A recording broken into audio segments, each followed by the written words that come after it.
जो कैशिंग होता है, राइट। जैसे आपका एआई एप्लीकेशन है, एआई एप्लीकेशन के लिए जब आपको कैशिंग इंप्लीमेंट करना होता है तो आप एग्जैक्टली किस तरीके से कर सकते हैं, ठीक है। कैशिंग मतलब क्या होता है, कंसिडर यूजर कोई क्वेरी पूछ रहा है, ठीक है, इट इज योर क्वेरी। जैसे ही आपके एलएलएम मॉडल के पास जाएगी तो क्या होगा, आपका मॉडल उस रिक्वेस्ट को प्रोसेस करेगा, देन उसके लिए रिस्पॉन्स जनरेट करके आपको वापस उसका आंसर दे देता है, right. But consider same question कोई यूजर फिर से पूछ रहा है तो अगेन क्या होगा, सेम आप मॉडल एलएलएम के पास जाएगा एंड वहां से आंसर जनरेट करेगा। तो सेम क्वेश्चन का आंसर देने के लिए आपको 2 बार पे करना पड़ता है, राइट। जैसे हमने देखा था एलएलएम का कॉस्टिंग कैसे होता है, इनपुट जितना दोगे एंड जितना आउटपुट जनरेट करेगा। तो आपने ऑलरेडी इस इनपुट को प्रोसेस किया था एंड देन आउटपुट भी आपका जनरेट हुआ है तो आप फिर से पे करना पड़ रहा है, राइट। कॉस्ट आपकी ज्यादा लगेगी, या फिर इवन ये आंसर जनरेट होने की लेटेंसी भी ज्यादा हो सकती है। तो अगर हमने कैश किया, कैश मतलब क्या होता है, जैसे ही कोई क्वेश्चन यूजर पूछता है एंड उसे एलएलएम से रिस्पॉन्स मिलेगा तो हम क्या करेंगे, उसे कहीं पे स्टोर करके रखते हैं, ठीक है, इन मेमोरी स्टोर में या फिर कहीं पे। जैसे रेडिस एक डेटाबेस है, वो क्या करता है, आपको ये स्टोर करने के लिए कैपेबिलिटी प्रोवाइड कर रहा है। तो हम क्या करेंगे, यूजर की क्वेरी एंड उस क्वेरी के लिए एग्जैक्टली क्या रिस्पॉन्स आया था, इनको स्टोर करके रखेंगे डेटाबेस में। तो जैसे ही यूजर नई क्वेरी पूछेगा तो हम पहले चेक करेंगे क्या ये क्वेरी या फिर इससे सिमिलर क्वेरी आपके डेटाबेस में एग्जिस्ट करती है, आपके रेडिस में एग्जिस्ट करती है। अगर रेडिस में वो क्वेरी होगी तो हम क्या करेंगे, अभी एलएलएम के पास जाने की जरूरत है क्या, नो, राइट। क्योंकि आपने ऑलरेडी उस क्वेरी को प्रोसेस किया है एंड देन उसका आंसर जनरेट किया है, राइट। तो इस केस में हम क्या करेंगे, instead of going to LLM directly जो आपने रेडिस में स्टोर किया था उस क्वेरी का आंसर वो रेडिस से ही रिटर्न करेंगे। यही होता है कैशिंग। कैशिंग का एक बेसिक आइडिया है क्या आपको, यस।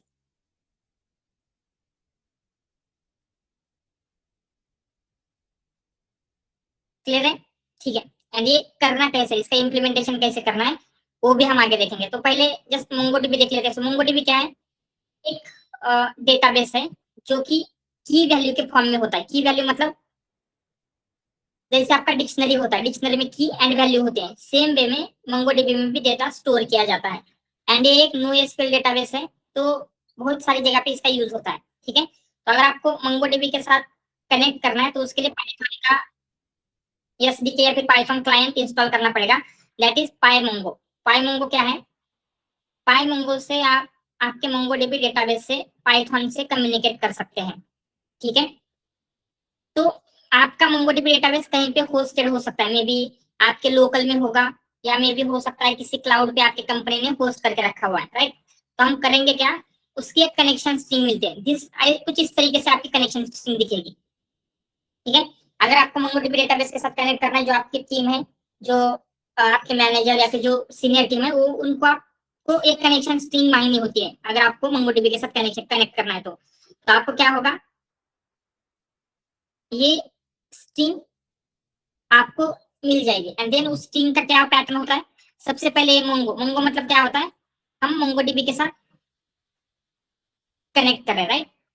देन ये जो होता है वो यूजर नेम होगा, जो भी आपका कोई यूजर नेम है, यूजर नेम होगा पासवर्ड, इस डेटाबेस को कनेक्ट करने के लिए जो पासवर्ड हुआ था। Then at the rate host, host मतलब क्या होता है, यस,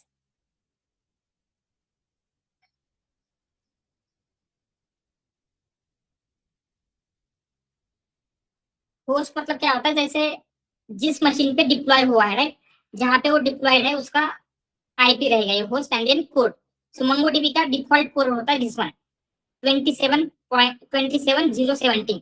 तो डिफॉल्ट कोड के साथ क्या होगा, आप कनेक्ट कर सकते हैं। तो ये स्ट्रिंग कुछ इस तरीके से आपको मिलती है। तो हमको करना क्या होता है, इस स्ट्रिंग का यूज करके आप मोंगोडीबी डेटाबेस के साथ कनेक्ट करोगे एंड देन आप क्या करते हैं, उसके ऊपर जो भी ऑपरेशन आपको परफॉर्म करना है, ठीक है।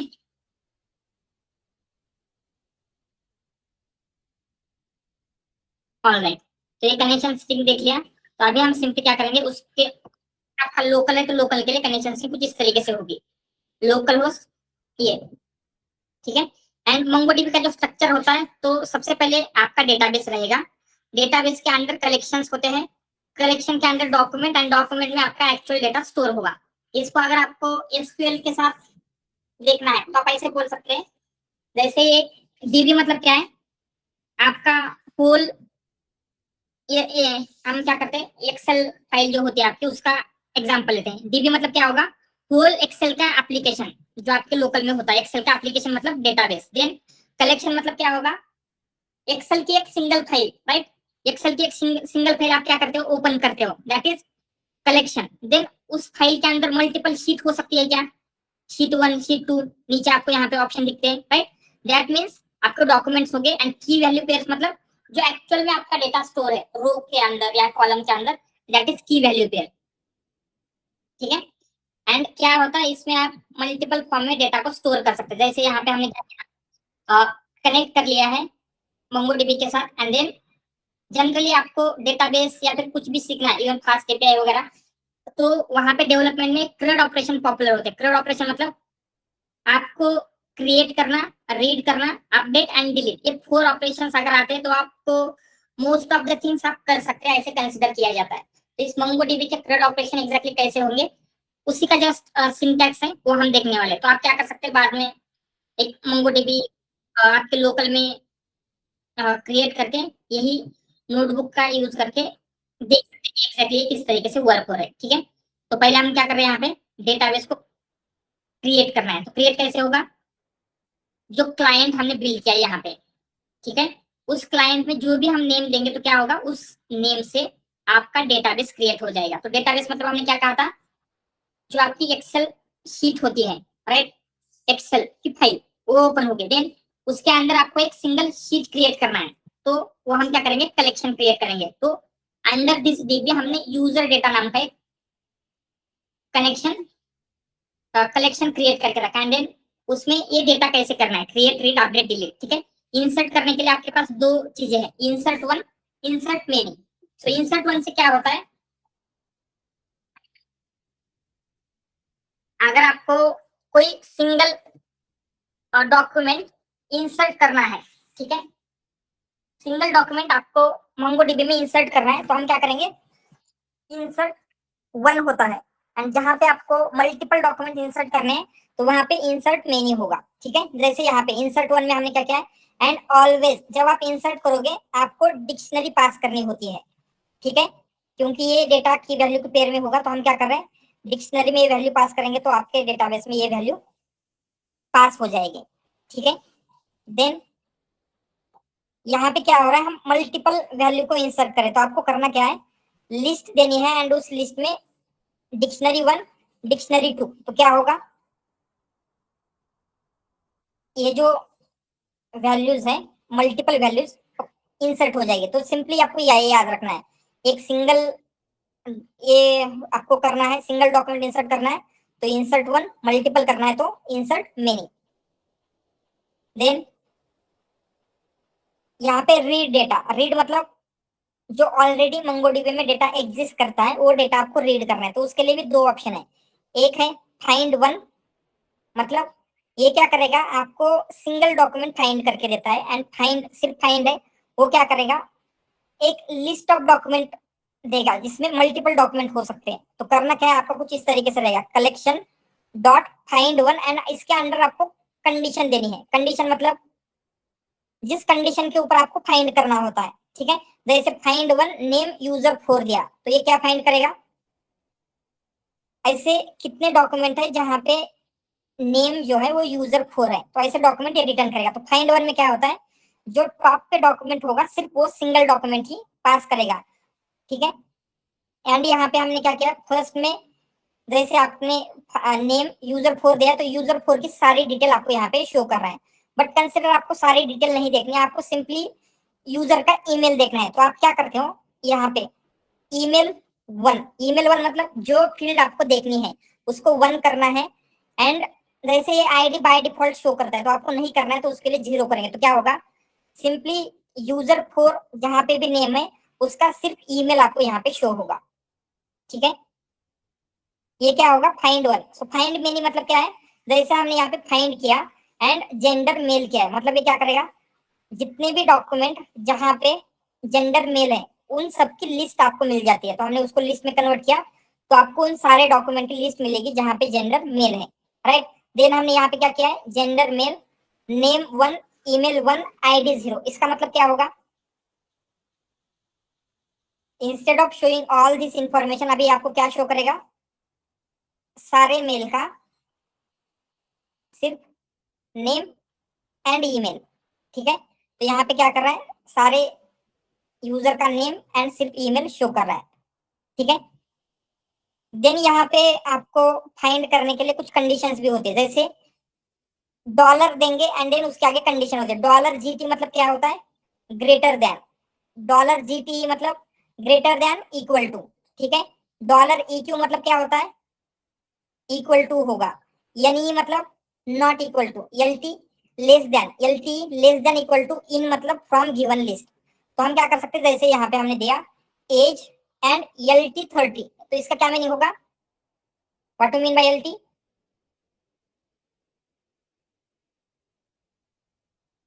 Yes, less than, less than 30। तो ये क्या सर्च कर रहा है, आपके होल डेटाबेस में ऐसे यूजर जिनकी एज लेस देन 30 है, सिंपली उनका डेटा शो करेगा, ठीक है। यहाँ पे जीटीई 30 दिया है, जीटीई 30 का क्या मीनिंग होगा, ग्रेटर देन, जीटी मतलब क्या था यहाँ पे, इक्वल टू, मतलब ऐसे यूजर जिनकी एज ग्रेटर देन और इक्वल टू 30 है, वो सारे यूजर्स यहाँ पे शो करेगा, ठीक है।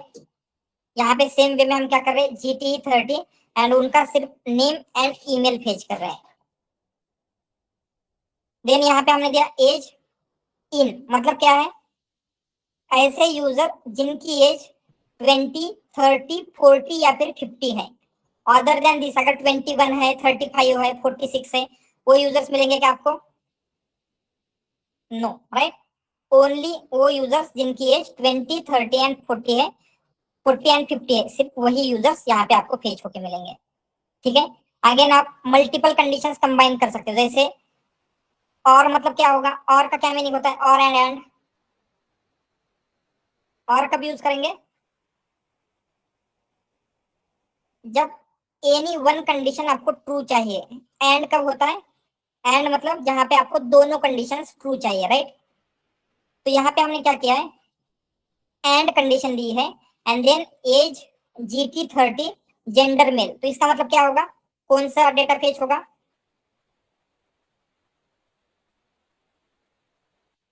जहां पे जेंडर मेल है एंड एज ग्रेटर देन 30 है, राइट।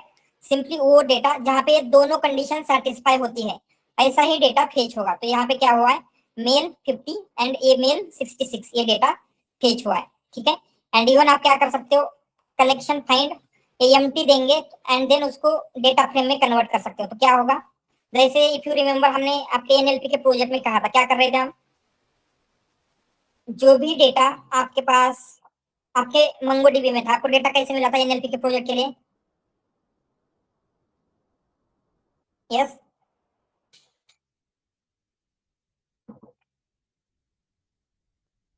क्लाइंट का जो हिस्टोरिकल डेटा है उन्होंने उनके डेटाबेस में स्टोर किया था एंड उस डेटाबेस का आपके साथ एक्सेस शेयर किया था। तो आप क्या कर सकते हो, कलेक्शन फाइंड एंड ईएमटी दोगे, डिक्शनरीज का मतलब क्या होता है, जितने भी सारे वैल्यूज है सारे के सारे वैल्यूज आ जाएंगे। And then just a minute,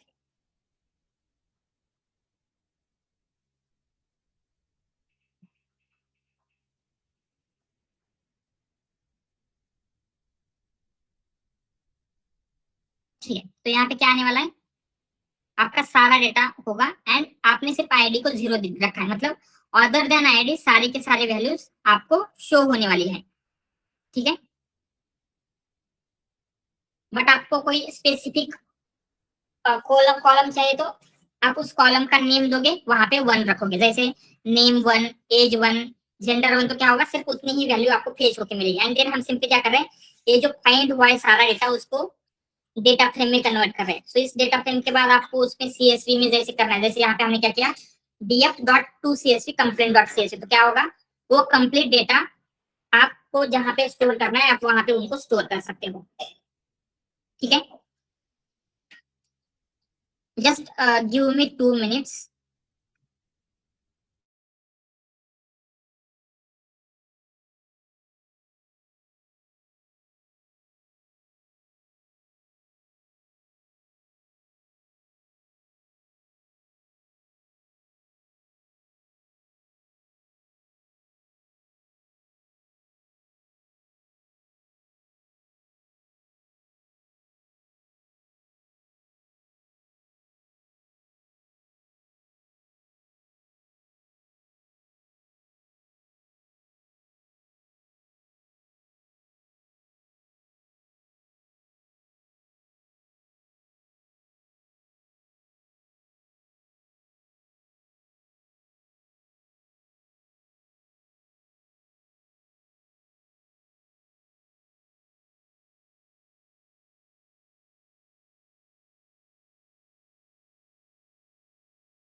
all right, तो यहाँ पे हमने डेटा को क्रिएट कैसे करना है, क्रिएट डेटाबेस में इंसर्ट कैसे करना है, एंड देन रीड कैसे करना है वो देखा। देन नाउ एडिट कैसे करना है, यहाँ पे भी सेम दो ऑप्शंस आपको मिलेंगे, अपडेट वन, अपडेट मिनी।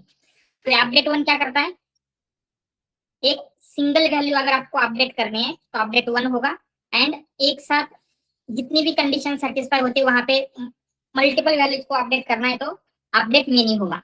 ठीक है, तो यहाँ पे हम इस तरीके से क्या कर रहे थे, नेम यूजर को फाइंड आउट कर रहे थे, बट आप क्या कर सकते हैं, उसको अपडेट कर सकते हैं। जैसे यहाँ पे हमने क्या किया है, ये फर्स्ट आप दोगे, यहाँ पे क्या होता है, कंडीशन। फर्स्ट क्या होता है, फर्स्ट डिक्शनरी में कंडीशन होगा, कंडीशन मतलब जहां पे आपको वो वैल्यू को अपडेट करना है, एंड सेकंड मतलब क्या होता है, यहाँ पे डॉलर सेट देंगे, एंड ये मतलब क्या होता है, जहां पे भी ये कंडीशन सेटिस्फाई हो रही है वहां पे आपको क्या करना है, एज को 70 करना है। ठीक है, इस तरीके से आपको क्या करना होता है, फर्स्ट में कंडीशन, सेकंड में जो वैल्यू आपको चेंज करनी है वो देना होता है। तो यहाँ पे हमने क्या किया है, user four, name user four, set age 70, मतलब हम क्या कर रहे हैं, जैसे यहाँ पे आपका यूजर फोर की एज क्या है, करंटली 50 है, राइट। बट हम क्या कर रहे हैं, जहां पे भी यूजर फोर है उसकी एज को 70 सेट कर रहे हैं। जैसे हमने यहाँ पे चेक किया तो अभी यूजर फोर की एज 70 सेट हो चुकी है। ठीक है, अपडेट में नहीं करना है तो हम सिंपली क्या करेंगे, जैसे यहाँ पे एज हमने देखा है जीटी, जीटी मतलब क्या होता है, ग्रेटर देन 30, जहां पे भी है वहां पे हम क्या कर रहे हैं, एज की वैल्यू को क्या सेट कर रहे हैं, 30 प्लस सेट कर रहे हैं, राइट। तो क्या होगा, जहां पे भी एज की वैल्यू है वहां पे automatically 30 plus 30 plus 30 plus add हो जाएगा। ठीक है, एंड देन सेम वे में डिलीट, डिलीट के भी दो मेथड है, डिलीट वन, डिलीट मेनी। क्या होता है, डिलीट वन मतलब सिंपली जो फर्स्ट वैल्यू है वो डिलीट किया जाएगा, एंड डिलीट मेनी में क्या होता है, जितनी भी आपकी मल्टीपल वैल्यूज है जहां पे भी कंडीशन सेटिस्फाई हो रही है एवरीवेयर वो डिलीट कर देगा। जैसे यहाँ पे delete one name user four कर दिया तो क्या होगा, जहां पे भी यूजर फोर है वो वैल्यू डिलीट हो जाएगी। ठीक है, एंड यहाँ पे आप देखेंगे यूजर वन टू थ्री है, फाइव है, बट फोर की वैल्यू डिलीट हो चुकी है। तो हमने यहाँ पे डिलीट मेनी, जहां पे एज 30 प्लस है तो क्या होगा, जहां पे भी एज 30 प्लस थी ऐसे सारी वैल्यूज डिलीट हो जाएगी। ठीक है, जस्ट इतना ही मोस्टली आपको समझना है, तो इतने ही ऑपरेशंस हो गए मोस्टली आप परफॉर्म करते हो। ठीक है, एक बेसिक आइडिया आ रहा है मंगोडीबी का, एक बार आप उसको प्रैक्टिस करके देखोगे तो इजीली और बेटर वे में अंडरस्टैंड कर सकते हो। जस्ट आपको समझना क्या है, हर किसी के लिए आपके पास दो ऑप्शन है, insert one, insert many, update one, update many, right, delete one, delete many, read, find one, find. जिससे क्या होता है, आपको मल्टीपल वैल्यूज फाइंड आउट करना है या फिर सिंगल वैल्यूज फाइंड आउट करना है, ये डिटरमाइन होगा, एंड आप क्या कर सकते हैं, आपके मंगोडीबी से डेटा फेच कर सकते हैं, रीड कर सकते हैं, update, delete, everything you can perform. ठीक है, एक बेसिक आइडिया आ रहा है क्या। तो किसी भी प्रोजेक्ट में जब आपको इसका यूज करना होगा तो आप सिंपली क्या करोगे, इस तरीके से अगर डेटा फेच करना है तो रीड करोगे, फाइंड वन, फाइंड मेनी का यूज करोगे, जहां पे डेटा आपको स्टोर करना है तो जो भी ऑप्शन से अपडेट करना है, डिलीट करना है, इन मेथड का आप यूज करोगे। ठीक है, ऑल राइट, अगेन ये नोटबुक क्या कर लेता हूं मैं, जो आपका इस आ, आज का डेली नोट का फोल्डर है उसमें ये नोटबुक भी अपलोड कर दूंगा, सो दैट आपको एक आइडिया आ जाएगा एग्जैक्टली इसमें किस तरीके से आपको प्रैक्टिस करना है या फिर क्या फंक्शनलिटी है। तो इसमें क्या है, पाई मंगो नाम का एक क्लाइंट था, यूजिंग दैट पाई मंगो ये सारी चीजें हम कर सकते हैं। ठीक है,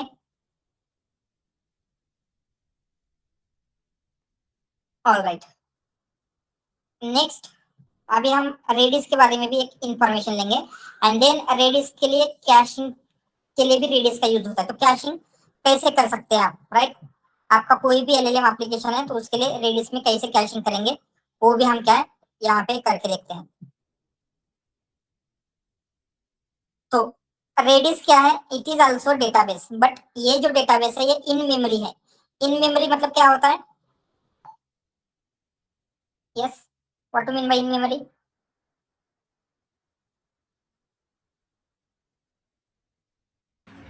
इट विल वो करंट करंट मेमोरी ही यूज करता है डाटा स्टोर करने के लिए, जहाँ पे सिस्टम का ही। या मतलब हम ऐसे बोल सकते हैं रैम जो होता है आपका रैम, रैम में ये डेटा स्टोर करता है। Why we are storing it in RAM? क्योंकि रैम में ऑपरेशन फास्टर होते हैं। अगर आपने डिस्क में स्टोर किया तो डिस्क से रीड करना है रैम में, देन रैम से ऑपरेशन करना होता है। तो जहां पे भी आपको इंपॉर्टेंट थिंग्स है तो आप क्या करते हो, डायरेक्टली रैम में आपका सारा डेटा स्टोर करोगे आप, ठीक है। एंड ये जो भी है वो रैम में ही स्टोर होता है, रेडिस। इसलिए इन मेमोरी डेटा स्टोर है एंड इसलिए कैशिंग वगैरह करना है जहां पे आपको फास्टर रिट्राइवल चाहिए, उस यूज केस के लिए आप क्या करते हो, यू विल यूज रेडिस, ठीक है।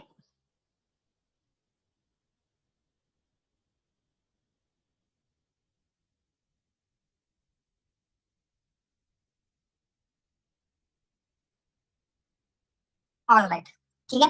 तो रेडिस का इंस्टॉलेशन हर किसी एप्लीकेशन के लिए डिफरेंट डिफरेंट होता है। जैसे लिनक्स के लिए कैसे करना है, विंडोज के लिए कैसे करना है, आपको इजीली ऑनलाइन आप सर्च करोगे आपको मिल जाएगा। जस्ट हम क्या करते हैं यहाँ पे, कोलैब में भी आप ये इन मेमोरी है तो कोलैब में भी एक बेसिक इसका इंटीग्रेशन हो सकता है। तो हम क्या कर रहे हैं, कोलैब के लिए पहले यहाँ पे इसको इंस्टॉल कर लेंगे। Just a minute, run anyway, and then Redis server को हम सेट कर रहे हैं।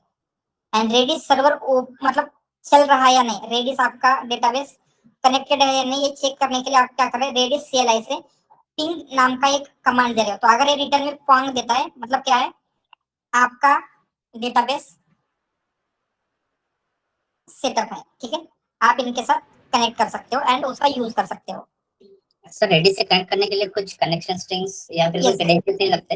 होता है। ये जस्ट हम क्या कर रहे हैं, ये इन मेमोरी यहाँ पे ही क्रिएट कर रहे हैं, बट जो होता है जहाँ पे कनेक्शन वगैरह सेट करना है वो भी हम नेक्स्ट देखेंगे। अभी जस्ट आपको प्रैक्टिस करना है तो यहाँ पे देख रहे हैं, ठीक है। यहाँ पे हमने क्या किया, पिंग से आपको पॉइंट रिटर्न में आया, इसका क्या मीनिंग है, आपको आपका जो रेडिस है वो वर्किंग कर रहा है। एंड यहाँ पे आपका जो पाइथन का क्लाइंट है, जैसे मंगोडीबी के लिए पाइथन का क्लाइंट कौन सा था,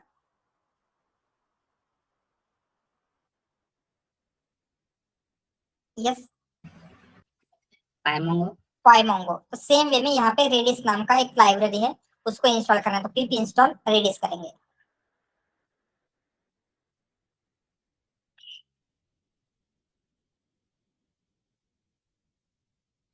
ठीक है। देन इसका कनेक्शन वगैरह सेट कैसे करना है वो भी हम देखते हैं। तो जैसे उसका जो डिफॉल्ट पोर्ट था आपके मंगोडीबी का डिफॉल्ट पोर्ट क्या था, 27070, राइट। तो सेम वे में इसका डिफॉल्ट पोर्ट रेडिस का क्या होता है, 6379 होता है। तो अभी के लिए हम क्या कर रहे हैं, लोकल का एक लोकल होस्ट क्रिएट कर रहे हैं एंड देन उसके साथ कनेक्ट कर रहे हैं। एंड जहाँ पे भी आर डॉट पिंग मतलब ये जो कनेक्शन है उसको बिल्ड किया है आर नाम से, आर डॉट पिंग करेंगे, रिटर्न में ट्रू आ रहा है मतलब क्या है, आपका कनेक्शन बिल्ड हुआ है। एंड यहाँ पे भी थर्ड एग्जाम्पल देखेंगे, जैसे आपको कुछ इंफॉर्मेशन स्टोर करनी है तो ये भी क्या है, की वैल्यू पेयर के फॉर्म में स्टोर होता है। तो आप क्या कर रहे हो, नेम बैटमैन, तो क्या होगा, R dot set name Batman मतलब क्या हो रहा है, नेम बैटमैन है आपके मेमोरी में स्टोर होगा। तो अगर आपको जाके वहां पे चेक करोगे गेट नेम, तो ये क्या करेगा, इंस्टेंटली आपको नेम देगा। तो आप कर क्या सकते हो, इसका कैशिंग के लिए यूज कैसे होगा, कंसिडर आपकी कोई क्वेरी है, ठीक है। तो हमने यहाँ पे लेते हैं कोई क्वेरी है, जैसे कुछ क्वेरी है आपकी, ये क्वेरी आ गई, what is capital of India, what is capital of India. तो यूजर ने एक क्वेश्चन पूछा है एंड इसका रिस्पांस आपको मिल गया। हमने क्या किया, इसका रिस्पांस है न्यू दिल्ली, ये सेट करके रखा है, ठीक है। ऑलरेडी हमने सेट किया है। तो जब फिर से ये सेम क्वेरी आएगी, अभी आपको LLM के पास जाने की जरूरत है क्या, yes, no, right, why not,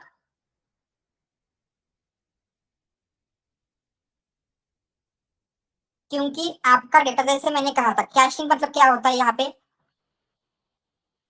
कुछ भी आपको एप्लीकेशन है, आपने LLM का ये एग्जांपल लेते हैं, ठीक है। यहाँ पे just just let me share my screen, हम उसको ड्रॉ करके देख लेते हैं।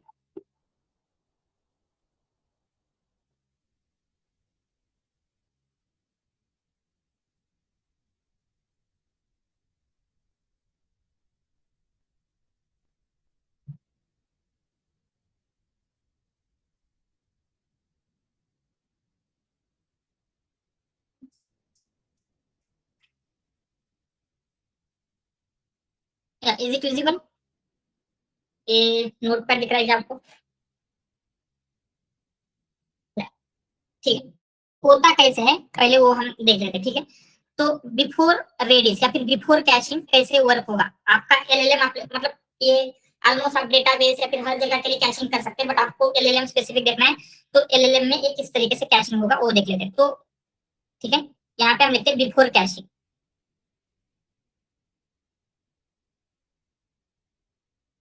बिफोर कैशिंग, तो बिफोर कैशिंग क्या होगा, जो भी यूजर की क्वेरी है, तो यहाँ से हम लिखते हैं यूजर की क्वेरी आएगी, हम उसको पास कहाँ पे करेंगे, एलएलएम में करेंगे, एंड देन एलएलएम से आपको रिस्पॉन्स मिल जाएगा। ठीक है, कुछ इस तरीके से आपका मॉडल वर्क करता है। बट कंसिडर अभी यूजर ने सेम क्वेरी फिर से पूछे, same what is capital of India, everything is same, then आपने इस रिस्पॉन्स को कहीं पे स्टोर किया है क्या? नो। तो क्या करना पड़ेगा, वही क्वेरी फिर से एलएलएम के पास सेंड करेंगे। एलएलएम के पास जब ऑपरेशन होगा तो सेम क्वेरी के लिए आपने यहाँ पे इनपुट का कॉस्टिंग ऑलरेडी दिया था, आउटपुट का कॉस्टिंग ऑलरेडी दिया था, तो फिर से आपको यहाँ पे कॉस्टिंग पे करना पड़ेगा क्या, क्योंकि सेम क्वेरी को आप फिर से प्रोसेस कर रहे हो, राइट।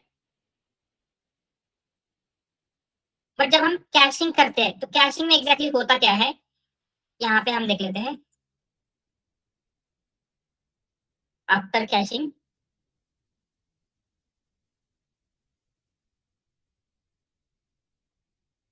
आफ्टर कैशिंग क्या होगा, जैसे ही यूजर की क्वेरी आएगी, ठीक है, यहाँ से क्वेरी आएगी, तो हम डायरेक्टली एलएलएम के पास नहीं जाएंगे, इंस्टेड ऑफ पहले हम आपके डेटाबेस में चेक करेंगे। तो यहाँ पे आपका ये रेडिस है, ठीक है, इसको हम बोलेंगे ये आपका रेडिस है। तो रेडिस में क्या चेक करेंगे, क्या इस क्वेरी को हमने कहीं कुछ इंफॉर्मेशन इस क्वेरी की स्टोर की है। अगर इंफॉर्मेशन स्टोर होगी, मतलब अभी ये फर्स्ट टाइम क्वेरी पूछा है, तो क्या है, इंफॉर्मेशन होगी क्या इसमें? नो। इसलिए हम क्या करेंगे, अगर इंफॉर्मेशन नहीं मिले तो इंस्टेड ऑफ दिस हम क्या करते हैं, जस्ट मिनट, इस रेडिस को नीचे करते हैं, यहाँ पे रखेंगे। ठीक है, ये आपका रेडिस है। तो पहले हम क्या करेंगे, जैसे ही यूजर की क्वेरी आएगी डायरेक्टली एलएलएम के पास सेंड नहीं करते हैं, क्या करेंगे, पहले चेक करेंगे इफ इट एग्जिस्ट। अगर एग्जिस्ट होती है तो क्या होगा, यहीं से रिस्पॉन्स हम एलएलएम मतलब क्वेरी को रिटर्न में दे देंगे। ठीक है, एलएलएम के पास गए क्या हम अभी तक? नो। बट ये यहाँ पे अगर रिस्पॉन्स नहीं है तो क्या करेंगे हम, इंस्टेड ऑफ एलएलएम के पास जाएंगे एंड एलएलएम आपको रिस्पॉन्स देगा, एंड देन ये जो रिस्पॉन्स मिला है ये प्लस क्वेरी आपके डेटाबेस में स्टोर करके रखेंगे। रेडिस में हमने क्या किया, स्टोर करके रखा। तो जब यूजर सेम क्वेश्चन पूछने वाला है तो क्या करेंगे, अभी जब सेम क्वेश्चन आएगा तो हम चेक करेंगे क्या इस क्वेरी के लिए कुछ इंफॉर्मेशन स्टोर है। अगर स्टोर है तो एलएलएम में जाने की जगह पे डायरेक्टली रेडिस से ही उसको रिटर्न करेंगे। तो अभी फिर से आपको प्रोसेस करना पड़ रहा है क्या, जो टाइम लगेगा, जो कॉस्ट लगेगा, वो फिर से बेयर करने की जरूरत है क्या? Yes, no, right. ये बेसिक समझ में आ रहा है कैशिंग का, कैशिंग में हो क्या रहा है एग्जैक्टली, क्लियर है ये? ठीक है, एंड यही सारी चीजें हम क्या करते हैं, जो आपका रेडिस है उसमें कर रहे थे। तो क्रिएट रीड डिलीट कैसे करना है पहले वो देख लेते हैं, एंड देन ये कैशिंग आपके एलएलएम एप्लीकेशन के साथ किस तरीके से इंटीग्रेट करना है। क्योंकि लैंग चेन में क्या है, इसका इंटीग्रेशन ऑलरेडी है रेडिस का, तो आपको ज्यादा कुछ चीजें करनी नहीं होती, जस्ट एक बार आप कैशिंग सेट कर दोगे तो क्या होगा, आपका ये हो जाएगा। तो आप इस तरीके से क्या करते हो, जो भी डेटा आपको स्टोर करना है वो क्या होगा, की वैल्यू के फॉर्म में स्टोर होने वाला है, एंड देन रीड मतलब क्या होगा, आर डॉट गेट, अगर आपको नेम चाहिए तो नेम मिल जाएगा। ठीक है, यहाँ फिर हमने इसी को सेट करके रखा है, ये सेट हो गया, एंड देन हम क्या करते हैं, R dot get same query जब इसमें पास करेंगे तो ये रिटर्न में क्या देना चाहिए आपको, जो भी इसका रिस्पॉन्स हमने सेट किया था, that is new Delhi, right. तो क्या है, न्यू दिल्ली रिस्पॉन्स में मिल रहा है। तो यहाँ पे सेट कैसे करना है, आर डॉट सेट की देन उसकी वैल्यू, आर डॉट सेट की देन उसकी वैल्यू, इस फॉर्म में हम क्या करते हैं, डेटा को सेट करते हैं। रीड कैसे करना है, आर डॉट गेट की का नेम देंगे तो वैल्यू आपको रिटर्न में मिलती है, एंड ये रिट्रीव इंस्टेंटली होता है क्योंकि ये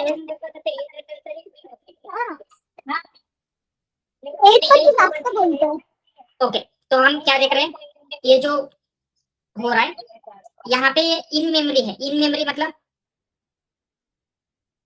कहीं पे डिस्क में या फिर कहीं पे नहीं, आपके रैम पे जहाँ पे ये सारी चीजें हो रही है वहीं पे ये अवेलेबल है, इसलिए आपको कुछ एक्स्ट्रा स्टेप्स लेने की जरूरत नहीं है। ठीक है, ये क्या होता है, इंस्टेंटली आपको रिस्पांस मिल जाता है एंड इसकी लेटेंसी बहुत ही कम आती है। तो लेटेंसी रिड्यूस करना है आपके एप्लीकेशन का, तो वहां पे भी क्या होता है, ये कैशिंग आप यूज कर सकते हो। ठीक है, रीड कैसे करना है ये देखा। देन अगेन कंसिडर, आपको पहले यूजर ने कुछ क्वेश्चन पूछा था एंड देन कुछ आ गया, तो आपको सेट करना है। तो पहले आपने नेम क्या लिया था, आपने बैटमैन सेट करके रखा है, राइट। तो उसको अपडेट करना है, तो हम सिंपली क्या करेंगे, आर डॉट सेट नेम की एंड जो न्यू वैल्यू है वो देंगे। तो क्या होगा, अभी जो नेम होगा आपका ये सेट हो जाएगा। ठीक है, एंड डिलीट करना है तो सेम वे में आर डॉट डिलीट नेम करेंगे तो नेम डिलीट हो जाएगा एंड देखेंगे तो नेम नहीं मिल रहा है। ठीक है, ये जस्ट बेसिक ऑपरेशन है।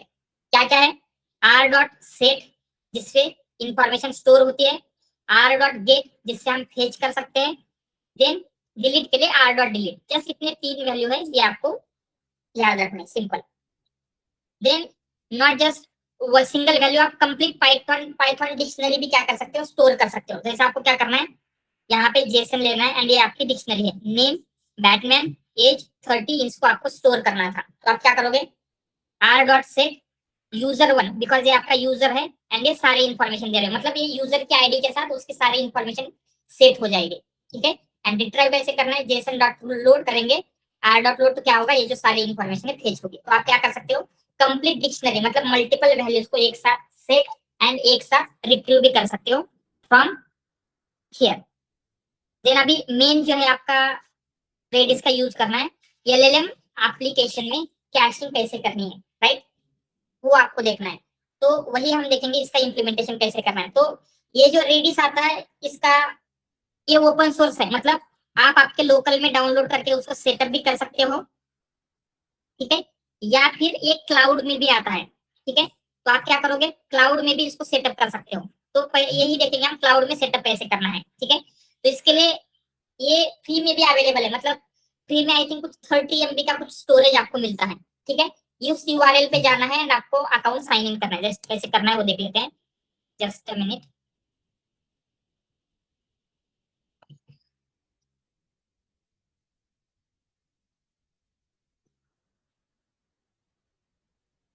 ठीक है,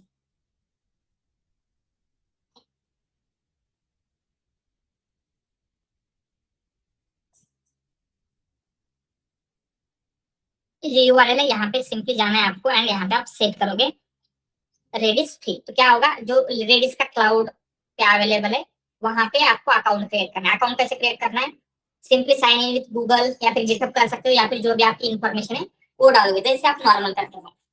ठीक है, तो मैंने ऑलरेडी एक अकाउंट क्रिएट करके रखा हुआ है, तो यहाँ पे आएंगे तो क्या होगा, रेडिस क्लाउड में जस्ट मुझे ओके ये लॉग आउट हो गया, just I will sign in again. Just minute, मैं साइन इन कर लेता हूँ।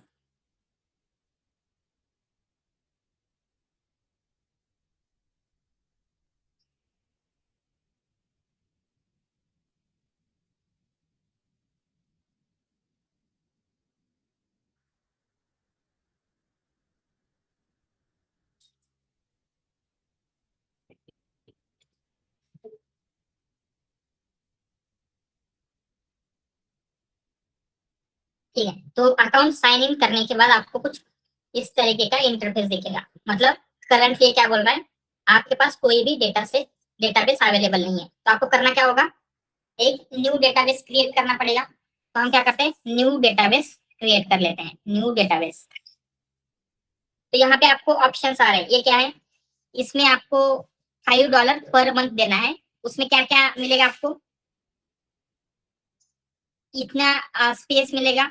ठीक है, देन अवेलेबिलिटी इतनी है, ये सब कुछ जो भी इंफॉर्मेशन है, या फिर प्रो भी है जो जहाँ पे मतलब आपका अगर एप्लीकेशन आपको प्रोडक्शन में यूज करना है तो बेसिकली आप ये प्रो वाला लेते हो। ठीक है, तो उसमें आपको $200 पर मंथ है।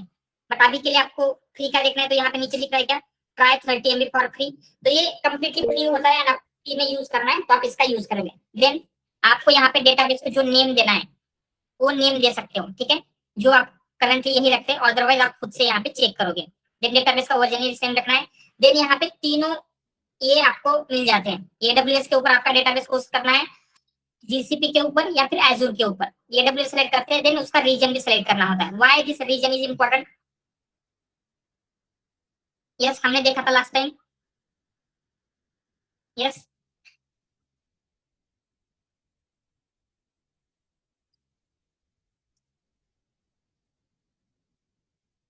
क्या होता है, आपका यूजर बेस जहाँ पे है उसके आसपास का ही रीजन आपको सेलेक्ट करना है। ठीक है, अभी के लिए यही सेलेक्ट करते हैं एंड देन डेटाबेस को हम क्रिएट करेंगे।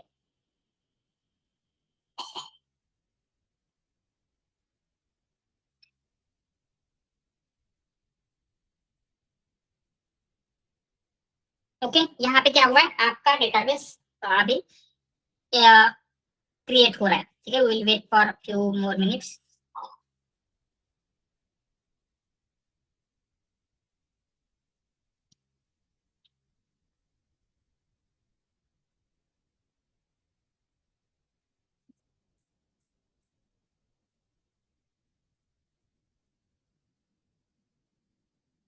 ओके, जैसे ये बिल्ड होता है, यहाँ पे कनेक्ट का ऑप्शन आ जाएंगे। आपको करना क्या है, यहाँ पे नीचे आना है। यहाँ पे ये दिख रहा है क्या, पब्लिक एंड पॉइंट। यस, ये इंपॉर्टेंट होता है पब्लिक एंड पॉइंट, बट आपको कनेक्ट करना है तो यहाँ पे कनेक्ट दिख रहा है, इसके ऊपर क्लिक करेंगे एंड यहाँ पे CLI पे जाते हैं। तो CLI पे ऊपर जैसे ही आप क्लिक करोगे आपको एक स्ट्रिंग मिल रही है यहाँ पे। ठीक है, एंड यहाँ पे आपका पासवर्ड होता है, इसके ऊपर क्लिक करेंगे तो आपको पासवर्ड दिखेगा। तो आपको करना क्या है, ये रेडिस से लेके ये एंड तक, ये है आपकी स्ट्रिंग जो आप कनेक्शन के लिए यूज करोगे। ठीक है, तो आपने क्या किया, एक फ्री का डेटाबेस क्रिएट किया, या फिर आपकी कंपनी में जो भी डेटाबेस है उसके आपको इस तरीके से रेडिस की स्ट्रिंग मिल जाएगी। ठीक है, तो इस स्ट्रिंग का यूज करके कैसे कनेक्ट करना है एंड देन उसमें आपके एआई एप्लीकेशन में कैसे कैशिंग आप एनेबल करते हैं वो देखेंगे हम। ठीक है, यहाँ पे रेडिस पे जाते हैं एंड देन सिंपली यहाँ पे हम ओपन एआई के मॉडल भी यूज करने वाले, राइट? क्योंकि आपको एलएलएम के लिए कैशिंग करनी है, इसलिए ओपन एआई की एपीआई की लेते हैं। एंड यहाँ पे लैंगचेन ओपन एआई क्यों, because we want to use Open AI model and LangChain Redis. इसका मतलब क्या होगा, रेडिस का लैंगचेन में इंटीग्रेशन। ठीक है, तो वो दोनों भी हम डाउनलोड कर रहे हैं।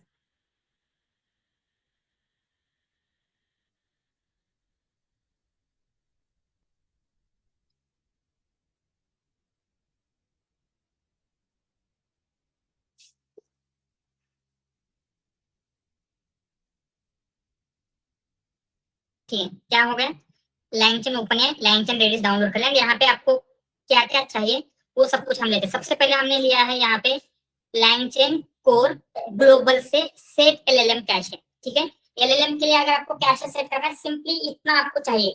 देन ये रेडिस सिमेंटिक कैशे एंड दूसरा एक नॉर्मल कैशे होता है, ये दोनों भी हम लेंगे। देन चार्ट ओपन है क्यों, because we want this model open है एम्बेडिंग, क्योंकि एम्बेडिंग मॉडल है। रेडिस भी इंपोर्ट कर लिया हमने। ठीक है, देन आपको ये रेडिस यूआरएल जो हमने कॉपी की थी वो यहाँ पे डाल देनी है। This is your Redis URL.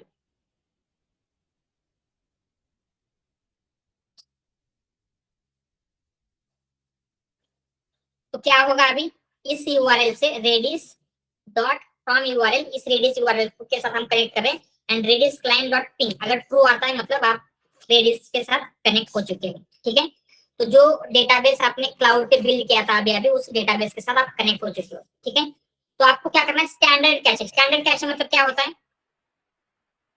वो एग्जैक्टली देखेगा। जैसे यहाँ पे अगर नेम है तो क्या करेगा, नेम ही सर्च करेगा। जब ऐसी क्वेरी आती, what is capital of India, तो एग्जैक्टली यही क्वेरी आनी चाहिए, तो ही वो क्या करेगा, न्यू दिल्ली है ये रिटर्न करेगा। मतलब ये क्या करेगा, एग्जैक्ट कीवर्ड सर्च करने वाला है। वो होता है आपका नॉर्मल कैशे। ठीक है, वो इंटीग्रेट कैसे करना है, यहाँ पे देखेंगे standard cache, LangChain Redis, LangChain underscore Redis, हमने रेडिस कैशे लिया है। ठीक है, एंड देन ओपन एआई का मॉडल, यहाँ पे हमने क्या किया, रेडिस कैशे एंड उसमें जो रेडिस यूआरएल थी जो हमने ऊपर लिया है उस रेडिस यूआरएल को दिया, तो क्या होगा, ये रेडिस यूआरएल के साथ कनेक्ट हो जाएगा। यहाँ पे टीटीएल नाम का एक पैरामीटर होता है। टीटीएल मतलब क्या, ये जो आपको कैशे स्टोर करना है कितने टाइम के लिए करना है, उस सेकंड में टाइम देना होता है। अगर आपने यहाँ पे 3600 दिया है तो क्या होगा, यस, आपका ये जो भी कैशे है वो कितने टाइम के लिए स्टोर रहेगा, 1 आवर के लिए। ठीक है, तो या फिर जब तक ये डिलीट नहीं होता तब तक होता है, हम इसमें सेव भी कर सकते हैं। देन आपको सिंपली क्या करना है, जैसे ही रेडिस कैशे आप बिल्ड करोगे, रेडिस कैशे से रेडिस यूआरएल, एंड देन आपको सिंपली इतना सेट करना है, set underscore LLM cache Redis cache, उसमें पास करेंगे। ये लाइन जैसे ही आप ऐड करते हो तो ऑटोमेटिकली ये जो हमने यहाँ पे देखा था क्या हो रहा है, प्रीवियसली क्या हो रहा था, क्वेरी करोगे एलएलएम के पास जाएगा एंड रिस्पांस मिलेगा, बट अभी क्या करना है आपको, सेट करोगे तो क्वेरी करेगा तो डायरेक्ट एलएलएम के पास जाना है क्या, पहले रेडिस में चेक करना है क्या एग्जैक्टली वो कैश है, उसके लिए कुछ इंफॉर्मेशन अवेलेबल है। अगर इंफॉर्मेशन अवेलेबल होगी तो क्या करना है, सिंपली वही इंफॉर्मेशन यहाँ पे रिटर्न करना है, एंड देन अगर नहीं होगी तो एलएलएम के पास जाना है, राइट। तो जैसे ही ये हम सेट करते हैं तो ये ऑटोमेटिकली वो मैकेनिज्म सेट हो जाएगा, ठीक है। आपको एक्स्ट्रा कुछ करने की जरूरत नहीं है, लाइन चेन ने ये सब कुछ ऑलरेडी इंटीग्रेट करके रखा हुआ है। ये समझ में आ रहा है क्या, आपको सिंपली इतना पार्ट करना है, इतना पार्ट क्लियर है सबको, समझ में आ रहा है, इसमें किसी को डाउट? यस,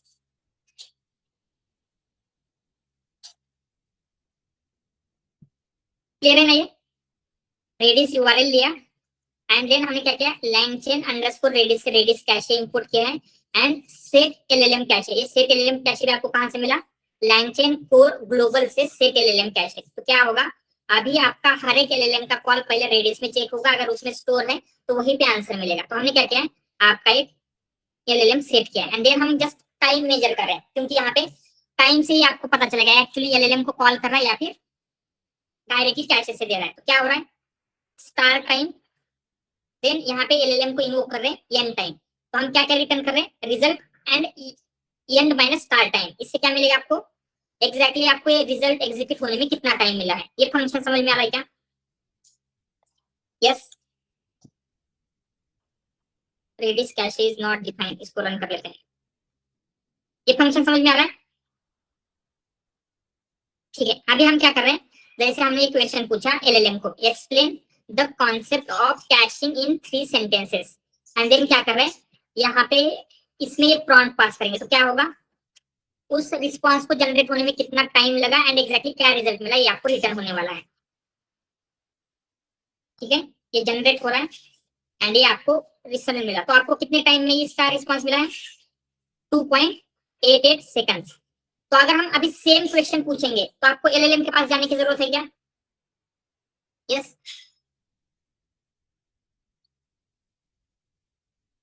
एलएलएम के पास जाने की जरूरत है?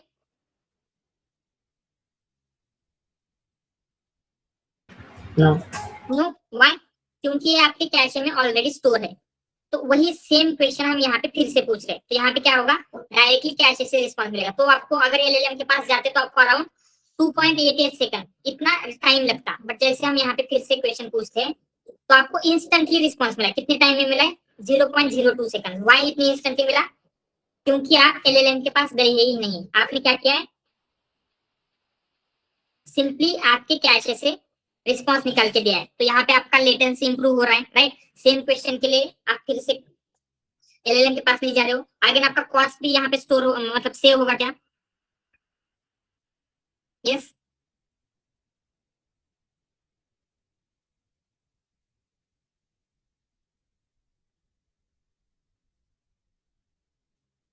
ये समझ में आ रहा है, यहाँ पे कॉस्टिंग आपकी सेव होगी क्योंकि आपने फिर से एलएलएम को कॉल नहीं किया है। ये क्लियर है? बट यहाँ पे ये जो स्टैंडर्ड कैश है उसमें क्या होता है, आपका क्वेश्चन सेम होना चाहिए। अगर इसमें एक वर्ड या फिर एक कैरेक्टर भी चेंज हुआ तो आपका कैश फाइंड नहीं हो पाएगा। तो आप क्या चाहते हो एलएलएम के लिए, semantic caching. What you mean by semantic caching, अगर कोई सेंटेंस इसके सिमिलर है तो ऑलवेज ऐसे होगा क्या, आप सेम वर्ड में ही क्वेश्चन पूछोगे, हो सकता है उसको थोड़ा सा चेंज करके आप पूछ सकते हो, राइट, करेक्ट। तो उसके लिए आपको क्या करना है, सिमेंटिक कैशिंग यूज करना है, using Redis at semantic caching. तो करना क्या है, उसके लिए हमने एम्बेडिंग मॉडल लिया है एंड सिमेंटिक कैश, ये कहां से लिया, सेम वे में रेडिस लैंग चेन से रेडिस सिमेंटिक कैश लिया है, ठीक है। एंड देन उसमें रेडिस की यूआरएल, एम्बेडिंग मॉडल एंड यहाँ पे डिस्टेंस दिया है। What you mean by distance, ये यूक्लिडियन डिस्टेंस है। ये क्या चेक करेगा, जो हमने डीबी में स्टोर किया है क्वेरी एंड जो अभी करंटली यूजर ने पूछा है, इन दोनों के बीच का डिस्टेंस अगर 0.2 से कम है, इसका मतलब क्या होगा, हम क्या बोल सकते हैं, क्या ये दोनों क्वेश्चन सेम ऐसे बोल सकते हैं क्या, अगर उनका डिस्टेंस इतना कम आ रहा है तो? यस,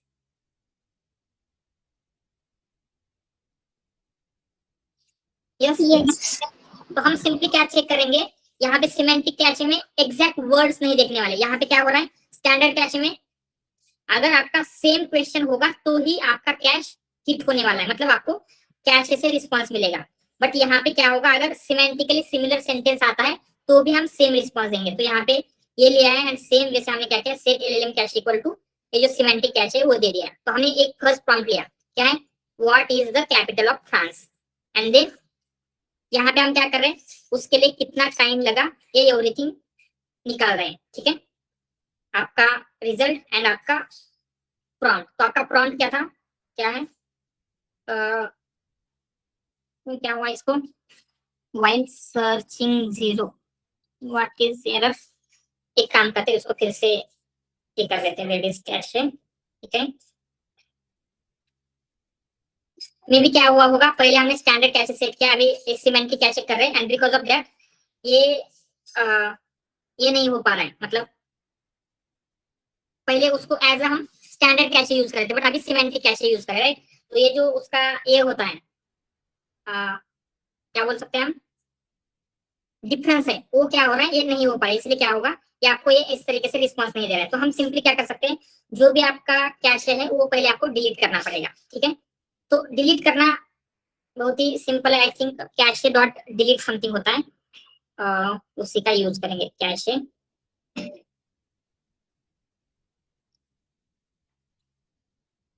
कैशे या फिर कहाँ पे गया, ये जो सिमेंटिक या फिर ये कैशे था, कहाँ गया वो कैशे, चेक ही कर लेता, how to delete this Redis cache dot delete something रहेगा।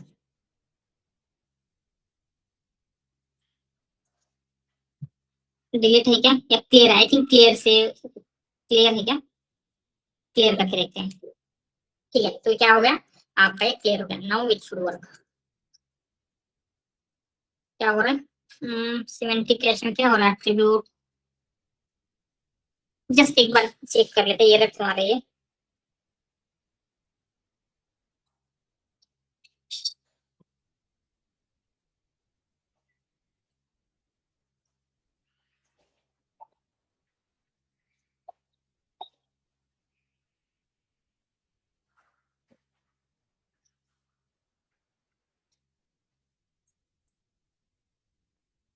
ओके, ये ओवरराइट, ओके ओवरराइट करने की जरूरत नहीं एक्चुअली, इसको कैंसिल करते हैं।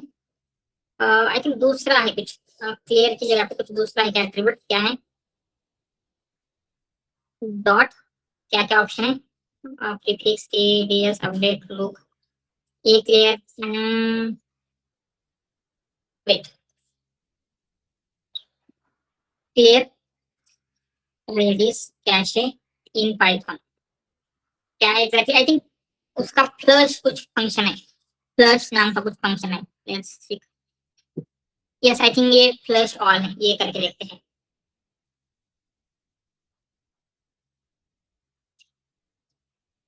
फ्लश ऑल, क्या बोल रहा है, ओके, ये रेडिस कैशे के नहीं, जो हमने डीबी सेट किया था ऊपर, आ गया वो डीबी, उस डीबी से करते हैं, Redis client dot flush all, क्योंकि उसी डीबी में सब कुछ स्टोर हो रहा है, ठीक है। ये आपने सारा डेटा को फ्लश कर दिया, now let's see, okay and, ठीक है, हमने क्या किया, सिमेंटिक कैशे सेट किया है। ये क्यों हो रहा था, प्रीवियसली आपने उसको सेट किया था as it is keyword check करने को, बट अभी आप उसको सिमेंटिकली जो मीनिंग है उसके अकॉर्डिंगली कर रहे हैं, इसकी वजह से वो जो कंपेटिबिलिटी का वो प्रॉब्लम आ रहा था, ठीक है। तो यहाँ पे क्या किया हमने, रेडी सिमेंटिक कैशे सेटअप किया है, उसमें एम्बेडिंग मॉडल है, वाई एम्बेडिंग मॉडल, ये क्या चेक करेगा, यस, एम्बेडिंग मॉडल क्या चेक करता है, semantic similarity between query and this. तो हमने यहाँ पे क्या क्वेश्चन पूछा है, what is the capital of France, let's C, again ये सेम एरर क्यों आ रहा है, जस्ट यहाँ पे चेक कर लेते हैं, क्योंकि हमने सब कुछ डिलीट तो किया था।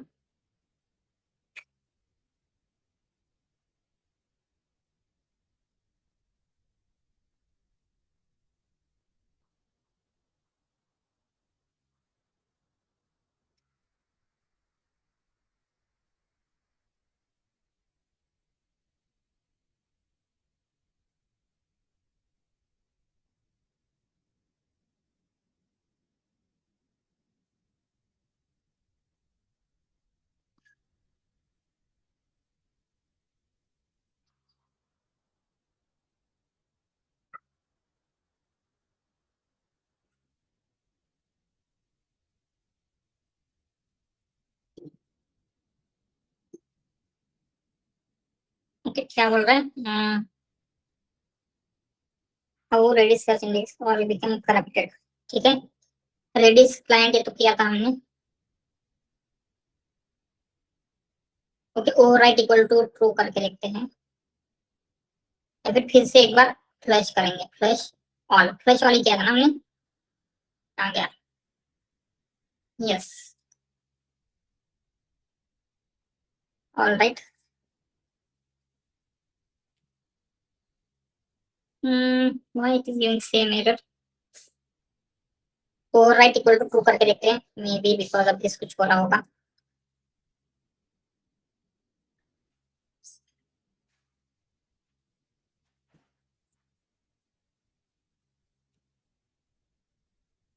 ओके, इसमें ओवरराइट का आर्गुमेंट ही नहीं है। ये कनेक्ट तो हो रहा है एट्रीब्यूट्स अगेन, ये एक काम करते हैं, इसको रिस्टार्ट करते हैं, रिस्टार्ट सेशन। जनरली आप दोनों में से एक ही यूज करोगे, राइट? या तो सिमेंटिक या फिर सिमेंटिक ही यूज होता है मोस्टली। एंड यहाँ पे आके देखेंगे जो ये आपका कॉन्फ़िगरेशन है।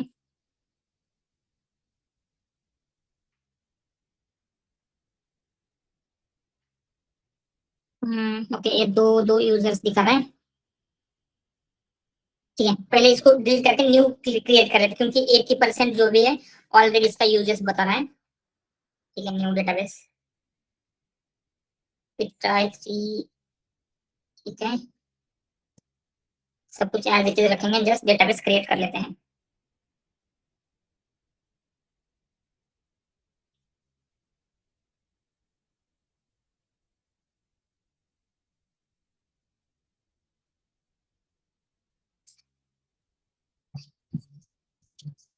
ठीक, कनेक्ट करेंगे एंड देन CLI से आपको कॉपी कर लेना है, रेडिस।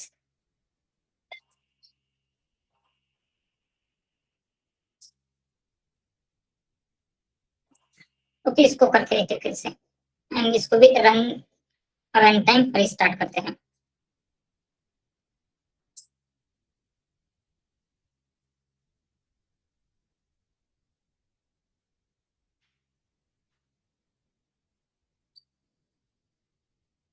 तो मोस्टली आपको सिमेंटिक कैशे यूज करना है, नॉर्मल ये जो स्टैंडर्ड कैश है, ये जो जनरल एप्लीकेशन है उसमें यूज होता है, बट LLM एप्लीकेशन में सिमेंटिक कैशे ही यूज होगा।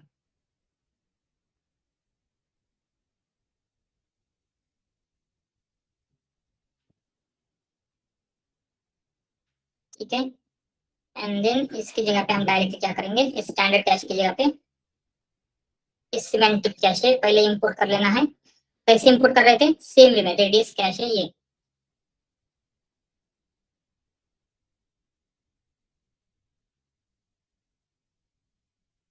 ठीक है, ओपन या एपीआई की, ओपन या एपीआई की सेट कर लेते हैं, कहाँ गया ओपन या एपीआई की।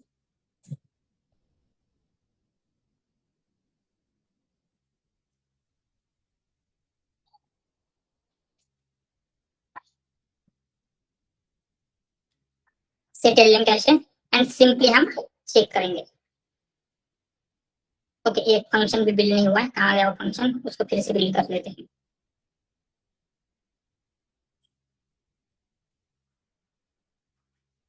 यस, यही पे इसके अंदर था। ठीक है, ये हमने क्या किया, ओके, ये कैश सेट नहीं करना था, बट ठीक है, सिंपली ये फंक्शन वहीं पे लेके जाएंगे, एंड वहां पे रन करते फिर से।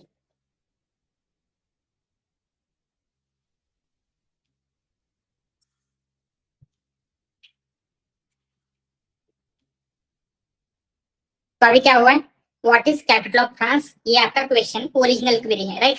एंड यहाँ पे इसको प्रिंट करेंगे तो इसका रिजल्ट भी मिला है आपको। ओके, इतनी जल्दी क्यों दे रहा है, क्योंकि हमने पहले भी पूछा था कि ठीक है 0.75 सेकंड दे रहा है, ठीक है। मे बी इसमें खास तरह समझ आया। अगर हमने उसको क्वेश्चन पूछते हैं can you tell me the capital of France, तो ये दोनों क्वेश्चन अलग अलग है क्या, मतलब वर्डिंग में अलग है बट मीनिंग दोनों का सेम ही है। यस, यहाँ पे what is the capital of France and यहाँ पे can you tell me capital city of France. Let's see, तो यहाँ पे इसने रिस्पांस कितने टाइम में दिया, 0.31 seconds. Why, instead of processing it to the LLM, ये आपको डायरेक्टली रिस्पांस दे रहा है। तो यहाँ पे भी आपकी जो फास्टिंग है वो स्टोर हो रही है क्या, सेव हो रही है क्या, लेटेंसी भी कम हो रही है। तो ये पहले आपको जस्ट इतना याद रखना है, सिमेंटिक कैशिंग। सिमेंटिक कैशिंग में हो क्या रहा है, हमने रेडिस सिमेंटिक कैशिंग का यूज किया है फ्रॉम लैंगचेन रेडिस, उसमें रेडिस यूआरएल दिया, एम्बेडिंग मॉडल एंड यहाँ पे डिस्टेंस, एंड ये जो होता है वो कोसाइन सिमिलरिटी नहीं होती है। जनरली हम कोसाइन सिमिलरिटी देते हैं बट यहाँ पे यूक्लिडियन डिस्टेंस यूज हो रहा है। देन जब भी आप क्वेश्चन पूछते हो एंड आपको यहाँ पे क्या करना है, सिमेंटिक कैशिंग सेट करना है, तो क्या होगा, जैसे आप क्वेश्चन पूछोगे तो क्या होगा, पहले आपकी क्वेश्चन की cosine similarity Euclidean distance check होता है विद योर, मतलब आपके रेडियस में जो क्वेरी है, अगर सेम मिलता है तो आंसर रिटर्न होगा, अदरवाइज एलएलएम के पास जाएगा एंड एलएलएम आपको रिस्पॉन्स जनरेट करके देगा। अगर आप उसको कैशिंग में ही मिल जाता है, instead of giving it to the LLM directly caching से रिस्पॉन्स आपको रिटर्न करेगा, ठीक है। तो यहाँ पे आपका टाइम मतलब लेटेंसी कम होगी, आपका जो कॉस्टिंग लगने वाला था सेम क्वेश्चन को मल्टीपल टाइम प्रोसेस करने का, वो दोनों सेव हो जाएंगे। समझ में आ रहा है, आपको जैसे सिमेंटिक कैशिंग याद रखना है एंड कैसे कर सकते हैं ये भी क्लियर है। सिंपली आपको करना क्या है, यहाँ पे एक सिमेंटिक कैशे का ये क्रिएट करना है and LLM set LLM cache, उसमें सिमेंटिक कैशे देना है, तो ऑटोमेटिकली लैंगचेन ये सारी चीजें आपके लिए हैंडल कर लेगा, ठीक है। ऑलराइट, क्लियर है ये सब कुछ, इसमें किसी को कुछ डाउट।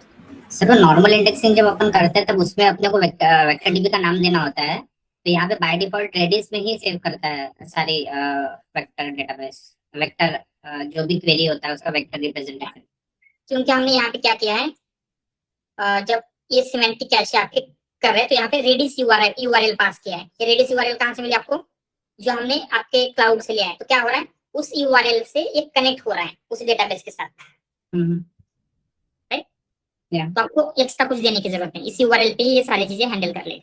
और नॉर्मल इसमें सर कोसाइन सिमिलरिटी से फाइंड आउट होता है सिमेंटिक मीनिंग, और इसमें यूक्लिडियन डिस्टेंस होता है, राइट। यस, क्योंकि यूक्लिडियन डिस्टेंस थोड़ा सा फास्टर है compare to cosine similarity.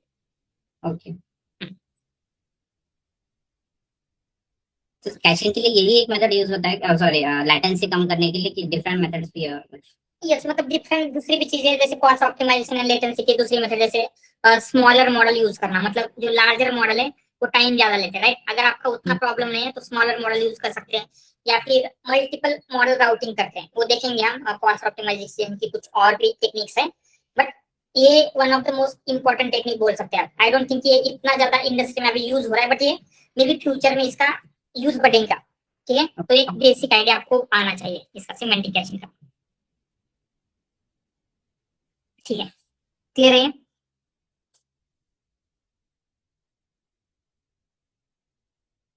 Okay. तो अभी ये कैशिंग भी देख लिया हमने, तो नेक्स्ट फ्यू थिंग्स अभी हमें देखना है, जैसे सिस्टम डिजाइन के बारे में भी थोड़ी इंफॉर्मेशन लेते हैं, ठीक है।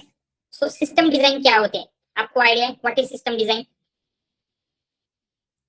किसी को आइडिया है क्या होता है सिस्टम डिजाइन, मतलब जस्ट हम गूगल से पूछ लेते हैं व्हाट इज सिस्टम डिजाइन।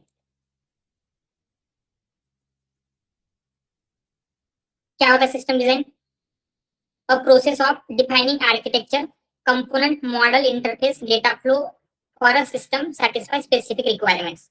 ये थोड़ी सी कॉम्प्लेक्स लग रही होगी डेफिनेशन, बट हम क्या करते हैं उसको अंडरस्टैंड करने का ट्राई करते हैं, ठीक है।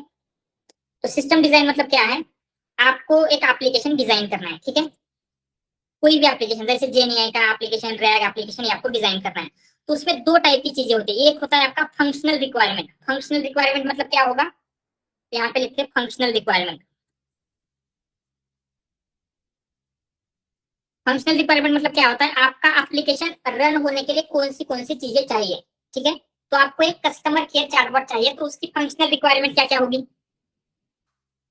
सबसे पहले जो आपका पीडीएफ है, जो डेटा पीडीएफ फॉर्मेट में वो प्रोसेस होना चाहिए, मतलब डेटा एक्सट्रैक्शन। देन उसके बाद रैक की complete process, chunking, embedding, vector DB, LLM, then उनको आंसर देना। ये सारी क्या है, आपकी फंक्शनल रिक्वायरमेंट है। फंक्शनल रिक्वायरमेंट मतलब क्या, आपका एप्लीकेशन रन होने के लिए जो चीजें आपको चाहिए, दैट इज फंक्शनल रिक्वायरमेंट। ये समझ में आ रही है क्या। तो यहाँ पे वो भी पूछ लेते हैं इसकी definition, functional versus non functional requirements. तो क्या होते हैं, defines what the system does, मतलब इसके फीचर उसके बिहेवियर। नॉन फंक्शनल मतलब क्या होते हैं, हाउ सिस्टम वर्क। तो ये भी क्या है वो ले लेते हैं, ये दोनों भी इंपॉर्टेंट है, ठीक है। नॉन फंक्शनल, तो फंक्शनल मतलब क्या है, एग्जैक्टली आपका सिस्टम क्या करता है। तो in the case of rack, आपका फंक्शनल रिक्वायरमेंट क्या क्या होगा, एक्सट्रैक्शन, चंकिंग, एम्बेडिंग, वो सब कुछ जो आपका सिस्टम एग्जैक्टली काम कर रहा है, जो भी उसके फीचर है, बिहेवियर्स है। Non functional system, non functional requirement मतलब क्या होता है कि आपका ये जो एप्लीकेशन है वर्क कैसे करेगा, मतलब अगर कंसिडर बहुत ज्यादा यूजर्स आ गए तो ये स्केल कैसे करेगा, राइट। अगर ये कंसिडर आप जिस सर्वर पे आपने डिप्लॉय किया है, ठीक है, वो सर्वर क्रैश हो गया तो क्या करेंगे, ये सारी चीजों को हैंडल करना मतलब होता है नॉन फंक्शनल रिक्वायरमेंट। ये समझ में आ रहा है क्या।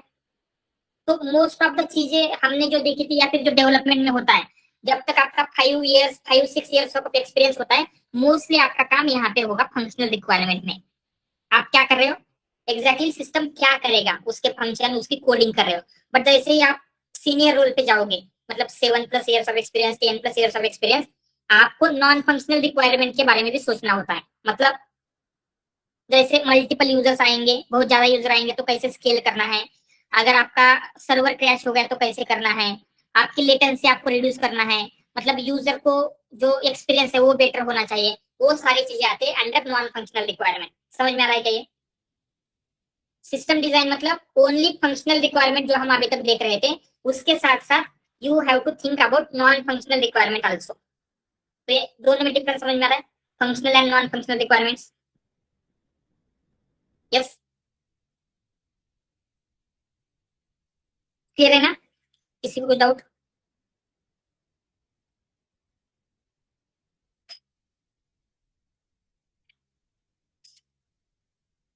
ठीक है, तो नेक्स्ट अभी हम क्या करते हैं, जो नॉन फंक्शनल रिक्वायरमेंट है उसके बारे में जस्ट एक बेसिक आइडिया लेते हैं। ऐसे नहीं है कि उसका सब कुछ इम्प्लीमेंटेशन वर्क अगर करके देखना है, सिस्टम डिजाइन करना है, तो उसके लिए अनदर 3 4 मंथ्स लग जाएंगे, क्योंकि ये बहुत ही वास्ट फील्ड है, राइट, सिस्टम डिजाइन। बट अभी हम क्या करते हैं, जस्ट एक बेसिक आइडिया, जिससे इवन आप इंटरव्यू में भी उतना भी बोलेंगे तो भी क्या है आपको चल जाएगा, ठीक है।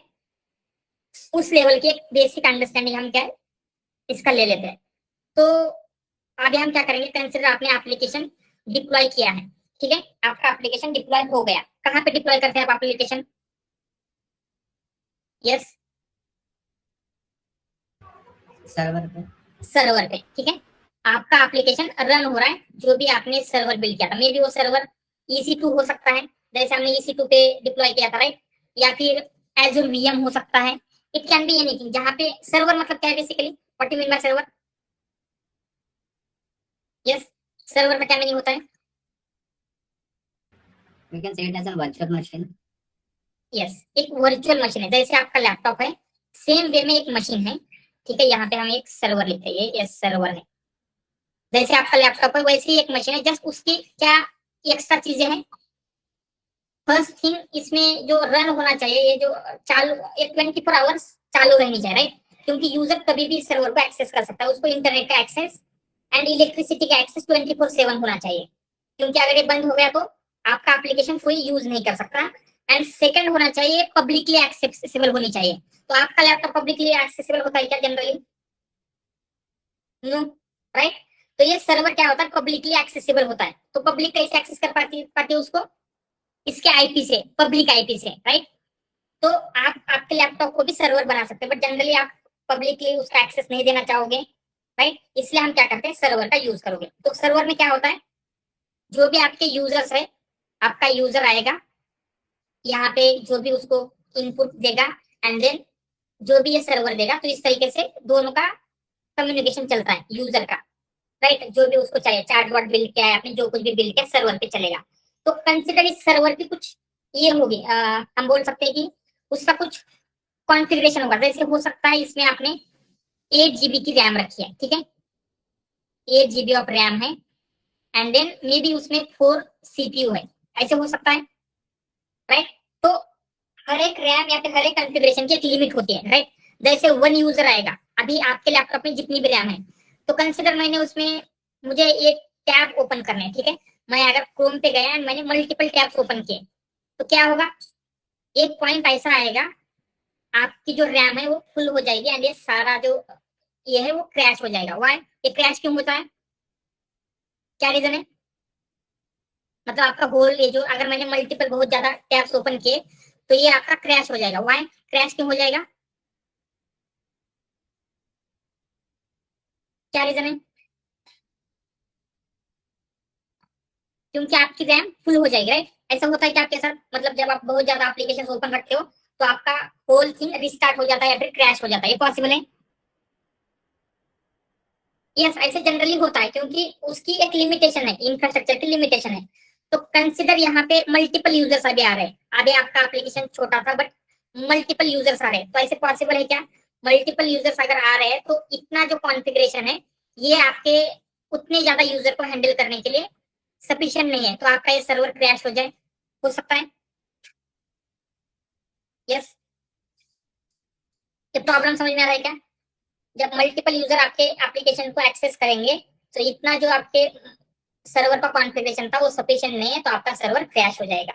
ये प्रॉब्लम क्लियर है। यस, तो इस प्रॉब्लम को सॉल्व करने के लिए आप क्या करते हो, आप करते हो scaling. What you mean by scaling, scaling मतलब होता है आपका जो सर्वर है उसको अपग्रेड करना। कैसे स्केल करना, मतलब जब आप, अभी आपका यूजर 10 GB ऑफ रैम है, तो कंसिडर 100 यूजर को सर्व कर पा रहा है, तो आपको क्या करना है, उसको 1000 यूजर को अगर सर्व करवाना है, तो क्या करेंगे, उसको इंप्रूव कर सकते हैं, राइट। तो जो स्केलिंग होती है दो तरीके की होती है, फर्स्ट होगी वर्टिकल स्केलिंग, फर्स्ट होती है वर्टिकल स्केलिंग, वर्टिकल स्केलिंग, ठीक है। वर्टिकल स्केलिंग में क्या होगा, इंस्टेड ऑफ 8 GB, अभी हम क्या करेंगे, इसकी रैम बढ़ाएंगे, मे बी इसको हम बना सकते हैं 80 GB, ठीक है। एंड अगर 4 GPU है, तो उसको हम बनाएंगे 40 GPU, सीपीयू, सॉरी 40 CPU। तो क्या अभी ये ज्यादा यूजर को हैंडल कर पाएगा, प्रीवियसली क्रैश हो रहा था ज्यादा यूजर आ गए तो, बट अभी यहाँ पे अगर हमने उसको अपग्रेड कर दिया, तो क्या ये ज्यादा यूजर को हैंडल कर पाएगा, क्या लगता है। यस, कर पाएगा या नहीं कर पाएगा, यस। कर पाएगा, राइट। क्योंकि कंसिडर 8 GB में 100 यूजर को हैंडल कर रहा था, तो मोस्ट प्रोबेबली 80 GB में वो 1000 यूजर को हैंडल कर पाएगा। एंड ये जो होती है उसको कहा जाता है वर्टिकल स्केलिंग। वर्टिकल स्केलिंग में क्या हो रहा है, जैसे जैसे आपके सर्वर है, मतलब आपके सर्वर के रिसोर्सेज बढ़ाएंगे, 8 GB से हमने 80 GB कर दिया, 4 CPU से 40 CPU कर दिया, बट ये मेथड हम यूज कर सकते हैं, बट उसके कुछ लिमिटेशन है। फर्स्ट लिमिटेशन क्या होगा, कंसिडर अभी अभी आपके करंटली 100 यूजर्स हैं, एंड आपको उसको अपग्रेड करना है, तो डायरेक्टली जब मशीन चल रही है आप अपग्रेड कर सकते हैं क्या, क्या उसको मशीन को स्टॉप करना पड़ेगा, देन आपको उसमें ऐड करना पड़ेगा एक्स्ट्रा रैम वगैरह, क्या करना पड़ेगा, सर्वर को स्टॉप करना पड़ेगा, देन आप ऐड कर सकते हैं, राइट। ये फर्स्ट प्रॉब्लम समझ में आ रहा है। तो जब आप स्केल कर रहे हो, तो आपको डाउन टाइम आएगा, डाउन टाइम मतलब कुछ टाइम के लिए आपका सर्वर आपको बंद रखना पड़ेगा, सो दैट आप उसको अपग्रेड कर सकते हो। ये फर्स्ट प्रॉब्लम समझ में आ रहा है, डाउन टाइम का। यस, देन सेकंड प्रॉब्लम क्या हो सकता है, कंसिडर सम प्रॉब्लम हो गया एंड ये सर्वर क्रैश हो गया, तो क्या होगा, आपके ऑल 1000 यूजर्स इस एप्लीकेशन को यूज कर रहे थे, अभी किसी को भी ये एप्लीकेशन नहीं मिलेगा, मतलब ये आपका सिंगल पॉइंट ऑफ फेल्योर है, सिंगल पॉइंट ऑफ फेल्योर मतलब क्या होगा, अगर आपका ये जो एप्लीकेशन, आपका ये सर्वर क्रैश हो गया तो आपका सारा का सारा एप्लीकेशन शट डाउन हो जाएगा, कोई भी इसको यूज नहीं कर सकता। तो ये दो लिमिटेशन समझ में आ रही है क्या वर्टिकल स्केलिंग के? एक डाउन टाइम होता है, what you mean by down time? जब आपको 8 GB से 80 GB करना है तो आपको सर्वर को स्टॉप करना पड़ेगा, देन ओनली आप उसमें सारी चीजें ऐड कर सकते हो। This is the first limitation. And second limitation क्या है? ये सिंगल पॉइंट ऑफ फेल्योर है, मतलब अगर ये सर्वर क्रैश हो गया तो कोई भी आपका एप्लीकेशन यूज नहीं कर पाएगा। तो वर्टिकल स्केलिंग क्या है एंड उसके लिमिटेशन क्या है, ये दो चीजें समझ में आ रही है क्या? यस।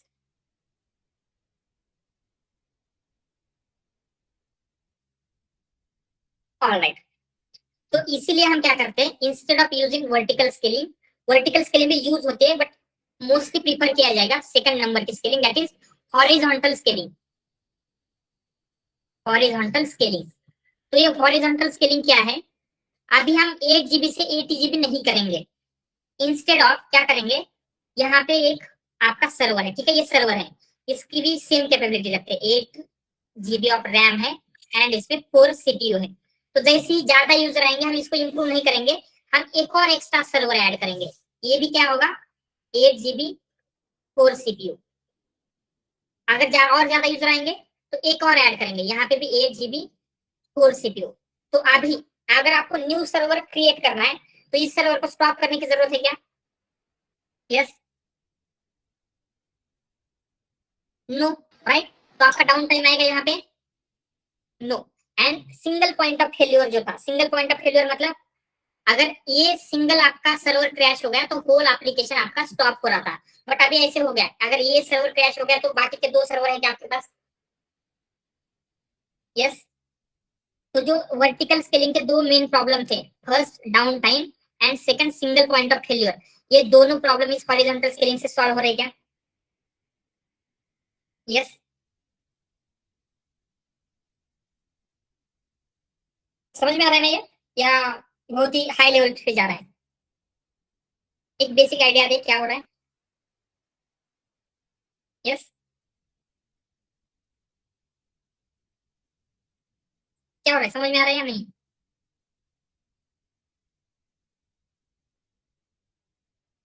यस सर, समझ रहे हैं। तो इस केस में जो एक्स्ट्रा यूजर्स है उसको हम दूसरे सिस्टम की तरफ डाइवर्ट करते हैं क्या? यस। तो यहाँ पे क्या किया हमने, आपका एक सर्वर था, दूसरा एक सर्वर बिल्ड किया, तीसरा एक सर्वर बिल्ड किया, मे बी अभी क्या होगा, जो यूजर्स आएंगे आपको, यहाँ से यूजर आ रहे हैं, ठीक है, मल्टीपल यूजर है, तो यूजर एग्जैक्टली जाएगा कहाँ पे, फर्स्ट सर्वर पे, सेकंड पे या थर्ड पे, राइट? ये आपको एग्जैक्टली अभी पता नहीं है। तो उसके लिए क्या होता है, आप यहाँ पे एक और चीज ऐड करोगे जब आप हॉरिजॉन्टल स्केलिंग कर रहे हो, एंड इसको हम बोलते हैं लोड बैलेंसर, ठीक है। ये क्या होगा, लोड बैलेंसर, मतलब जैसे ही यूजर आएगा वो सबसे पहले लोड बैलेंसर के पास आता है, एंड देन लोड बैलेंसर क्या करेगा, आपके किसी एक सर्वर के पास आपकी रिक्वेस्ट को सेंड करेगा, ठीक है। एंड इसके लोड बैलेंसर के मल्टीपल एल्गोरिदम्स होते हैं, वो चेक करेगा कि मे बी कौन से सर्वर पे ज्यादा लोड नहीं है, या फिर उस पे सेंड कर सकता है, या फिर क्या करेगा, पहले इस पे, सेकंड इस पे, थर्ड इस पे, देन आगे इस पे, इस तरीके से यूजर को सेंड करने वाला है। लोड बैलेंसर क्यों यूज किया हमने, आपके पास मल्टीपल सर्वर्स है, एंड जैसे ही यूजर आएंगे, यूजर को डिसाइड करना है कि एग्जैक्टली कहाँ पे जाना है, कौन से सर्वर पे जाना है, तो फॉर दैट हम क्या कर रहे हैं, लोड बैलेंसर्स यूज कर रहे हैं, ठीक है। तो लोड बैलेंसर क्या करेगा, सिंपली आपका जो मल्टीपल सर्वर है उनके ऊपर जो लोड आने वाला है वो बैलेंस करेगा, फर्स्ट सर्वर पे, सेकंड सर्वर पे और थर्ड सर्वर पे वो सेंड करने वाला है, ठीक है। ये लोड बैलेंसर का यूज समझ में आ रहा है? तो जब भी आपको स्केल करना है एप्लीकेशन, मतलब जहां पे मल्टीपल यूजर आ रहे हैं, तो आप क्या कर सकते हैं, हॉरिजॉन्टल स्केल कर सकते हैं, मतलब मल्टीपल सर्वर आप बिल्ड करोगे, एंड देन मल्टीपल सर्वर को हैंडल करने के लिए आपको एक लोड बैलेंसर ऐड करना पड़ेगा। लोड बैलेंसर क्या करता है, यूजर कहाँ पे सेंड करना है वो डिसाइड करेगा, ठीक है। तो ट्रैफिक आपका डिस्ट्रीब्यूटेड होगा, तो जैसे यूजर बढ़ जाएंगे आप क्या कर सकते हैं, एक्स्ट्रा सर्वर ऐड करेंगे, या फिर यूजर कम हो जाएंगे तो सर्वर को कम भी कर सकते हैं, राइट, डिलीट करेंगे, दो ही सर्वर रखेंगे, तो यूजर के अकॉर्डिंगली हम मल्टीपल सर्वर ऐड कर सकते हैं, यूजर कम हो रहे हैं तो सर्वर को हम डिलीट भी कर सकते हैं। एक बेसिक आइडिया आ रहा है क्या? यस। समझ में आ रहा है या नहीं, थोड़ा सा ऊपर से जा रहा है? आई थिंक थोड़ा सा ऊपर से जा रहा है, तो तुम्हारो अभी के लिए स्टॉप करते हैं यहीं पे, क्योंकि अगर आगे का जो भी फ्यू थिंग्स है जैसे एपीआई गेटवे, रेट लिमिटिंग वगैरह और ऐड कर दिया तो और ज्यादा आपको कंफ्यूजन होगा। तो तुम्हारा मैं क्या करता हूँ, उसके लिए थोड़ा सा इमेजेस वगैरह और बेटर वे में एक्सप्लेनेशन के लिए आई विल गैदर एंड फिर से ये जो सिस्टम डिजाइन का पार्ट है उसको थोड़ा सा और बेटर वे में अंडरस्टैंड करने का ट्राई करते हैं। देन फ्यू मोर कंसेप्ट है, जैसे आपको एपीआई गेटवे, रेट लिमिटिंग वगैरह है वो देखना है, जस्ट उनका एक बेसिक एक्सप्लेनेशन, सो दैट अगर आपको ऐसे कोई क्वेश्चन आते हैं, मल्टीपल यूजर्स आएंगे तो कैसे हैंडल करना है, तो आप at least some basic concept, scaling क्या होती है, लोड बैलेंसेस क्या होता है, इतना तो एक्सप्लेन आप कर सके। ठीक है, ऑलराइट। रेडिस वेक्टर डेटाबेस नहीं है, बट उनमें वेक्टर को भी हम स्टोर कर सकते हैं। रेडिस का एक पार्ट है रेडिस टैग, उसमें वेक्टर को भी स्टोर किया जा सकता है। ठीक है, but it is not exactly vector database. Sir पर जब अपन सिमेंटिक मीनिंग निकाल रहे हैं तो उसमें तो वेक्टर से वेक्टर वेक्टर। स्टोर हो रहे, वेक्टर स्टोर हो रहे, बट कंप्लीटली वेक्टर डेटाबेस नहीं है। की वैल्यू के फॉर्म में क्या होता है, डेटा स्टोर होता है। हम्म,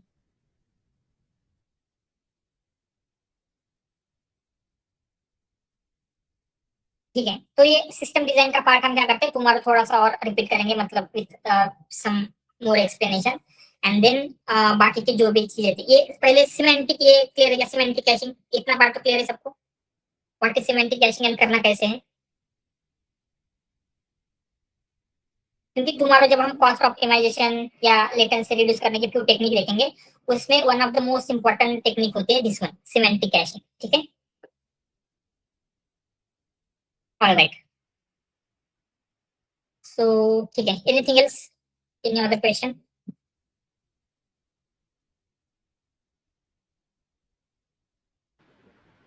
यस यस श्योर, अपलोड कर देगा। सर अगर सर्वर अपना ऑन प्रीमाइस पे रहा, क्लाउड पे नहीं रहा, तो उसके इसमें हॉरिजॉन्टल स्केलिंग पॉसिबल है क्या? यस, कर सकते हैं। वही आपको पहले सर्वर स्टॉप करना पड़ेगा, देन आप उसमें उसको मतलब ऐड कर सकते हो ज्यादा मतलब रैम वगैरह। वर्टिकल स्केलिंग हो गया ना sir, no no no, horizontal scaling.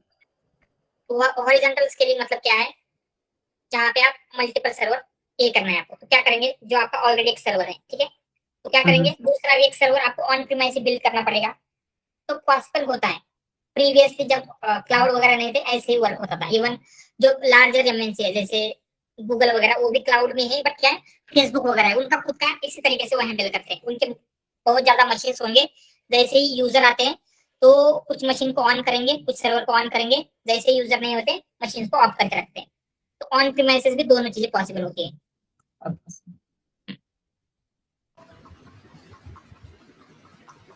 Doctor sir, hello. Yes बोलिए। सर सर टॉपिक से मतलब क्वेश्चन है बाहर का है। हाँ हाँ, सर जैसे फ्रॉड फ्रॉड मैनेजमेंट सिस्टम, मतलब इससे रिलेटेड हम क्या सोल्यूशन दे सकते हैं, कुछ बताएंगे क्या? फ्रॉड मैनेजमेंट मतलब क्या करना है आपको? फ्रॉड डिटेक्शन, हम्म, मतलब सपोज मतलब हमारे पास में कुछ सेट ऑफ रूल्स हम डिसाइड करना है, जिससे जिसको पास ना कर पाए, तो इससे रिलेटेड कुछ मतलब मैं पर्सनली कनेक्ट करूँ क्या आपको? यस यस कर सकते हैं। ओके।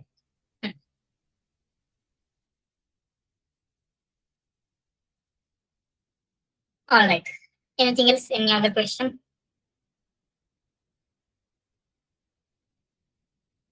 ओके देन टुमारो हम क्या करेंगे, ये जो भी सिस्टम डिजाइन का कंसेप्ट है उनको थोड़ा सा बेटर वे में हम क्या है अंडरस्टैंड करने का ट्राई करते हैं। देन कॉस्ट ऑप्टिमाइजेशन, ये जो भी कुछ सिस्टम डिजाइन रिलेटेड कंसेप्ट है उनको भी हम कवर करेंगे। ठीक है,